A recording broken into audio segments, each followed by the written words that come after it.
And then Renee Moxley Good was in the back trying to get a word with the guy that was looking for her husband to kill him, Swerve Strickland. And Swerve said, I'm sorry, Renee. Can't talk to you right now. I'm looking for your husband. And then he just starts walking down the hall. And the camera's following him. And then suddenly behind him at the end of the hall he just came from, through the curtain comes Hangnail Adam Page. And he's, hey, stop, hold on here. And as Page comes up to Swerve, and they start yelling at each other, all of a sudden, like half a dozen security guys dressed in black run through the same curtain.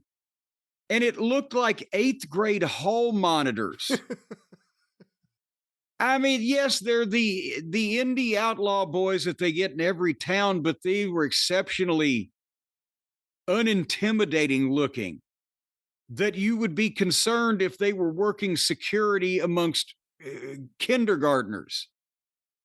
And they got around, 3 of them got around Page, 3 of them got around Swerve, and they all bent over so they wouldn't be blocking the guys or blocking the camera shot. And they gave them Tony Khan-like hugs around their waist and remained motionless, looking up out of the corner of their eyes, and with the frozen hands. This is the phoniest fucking thing. I couldn't take my eyes off these guys in these unnatural positions. It looked like one guy was doing the fucking pose for a goddamn, is he going to give him a blowjob or not? And that pose, that pose, you see it all the time. And there's Swerve and Page yelling at each other and pointing the fingers. And then Page says, well, no, that's right. Now, who burned who? Page, Page said, I burned your house down. And Swerve said, I deserved it. No, that's no way. It was. How was it? Who did what to who? Adam Page said, you came into my. Swerve said he did what he did, and then he said, you came into my family. You deserved it. And Swerve said, I know. And that kind of stopped Adam Page. That's right. You burned my house down. And Page said, you deserved it. And I know. Swerve said, I know. And then suddenly when he said, I know, I did something to you that deserved you burning my house down. But when he said, I know, then suddenly all the security instantly let go also, because that was their cue. They instantly just let go and looked up like, oh, now they're not going to fight. And then the sun came out and the clouds went away.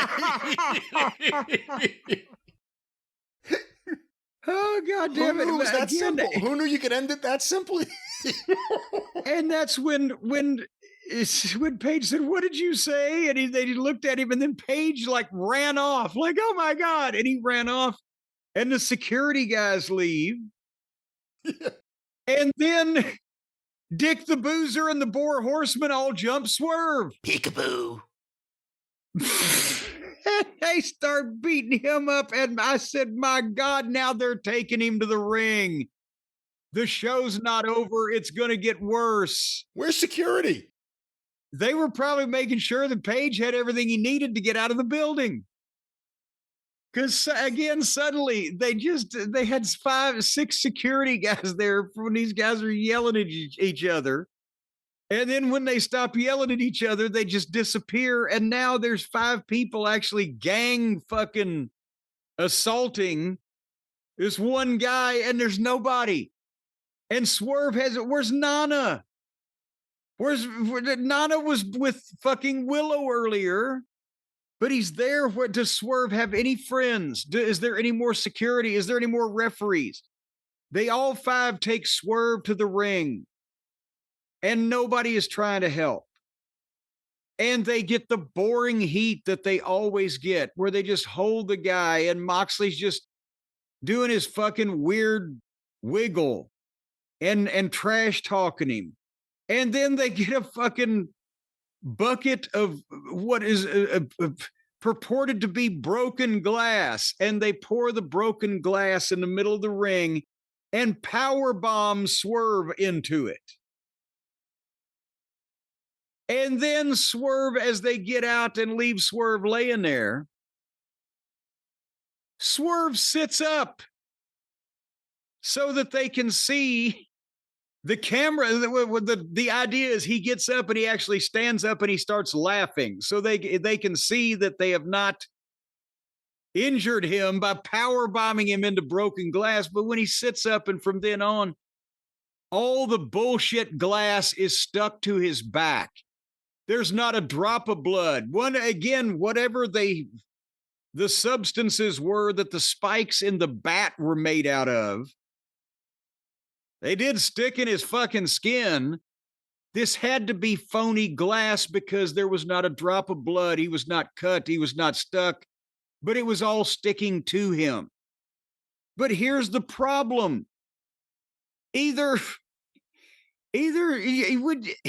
you've got two choices here. People can think it's fake glass and look, it's sticking to him, but it didn't cut him. It's all fake.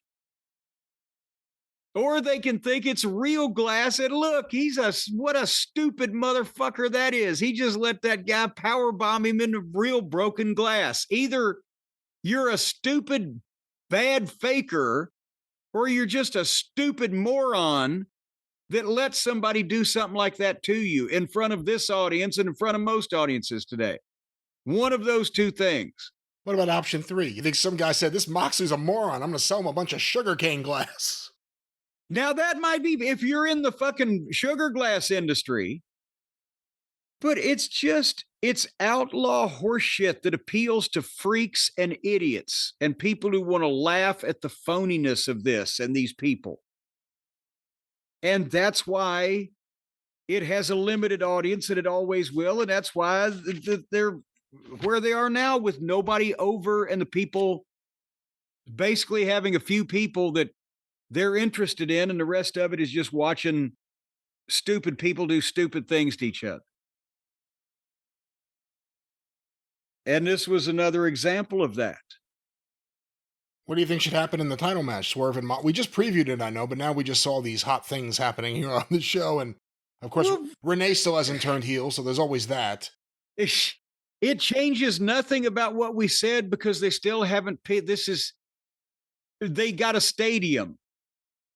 And for better or for worse, nobody is ready in a position to take this fucking thing off of Moxley, whether just by bad booking on purpose or bad booking by accident. There's no, for as much time and effort as they put in this thing, there's no huge blow off on the horizon where you could, oh my God, it's The Rock and Austin. They're finally going to collide.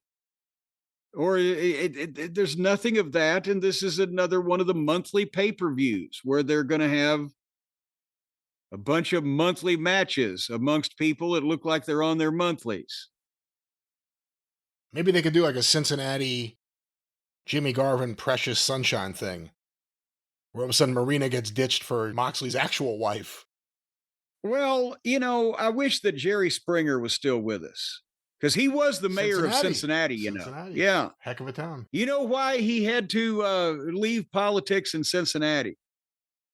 Was it a sex scandal? Yes, but specifically, they found out that he paid for a hooker with a check. So he actually basically signed a receipt to the fucking hooker while he was mayor of Cincinnati. What did he put in the memo? I don't know, but a lot of people got the memo.